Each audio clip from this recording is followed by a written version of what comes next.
Making sense of the passive voice. Hello, English language learners. In this video, we're going to unravel the mystery of passive voice. You've probably heard of it before, and you've undoubtedly used it, perhaps even without realizing it. The passive voice can seem a bit daunting at first, but it is an essential part of mastering English.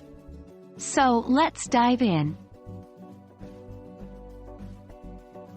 Before we get into the specifics of when to use passive voice, it's important to understand the difference between active voice and passive voice. In an active sentence, the subject is doing the action. For example, John bakes the bread. In a passive sentence, the subject is acted upon. The same information can be communicated as, the bread is baked by John. Now, on to the main question. When should you use passive voice? There are several situations where it is quite useful. 1. When the action is more important than the actor.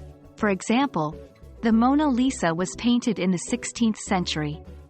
The focus is on the painting, not the painter. 2. When the actor is unknown or irrelevant. For example, my wallet was stolen. We don't know who stole it, so we focus on the action. 3. When you want to be vague or impersonal about the subject. For example, mistakes were made. This doesn't specify who made the mistakes. 4. When writing in a scientific or formal context.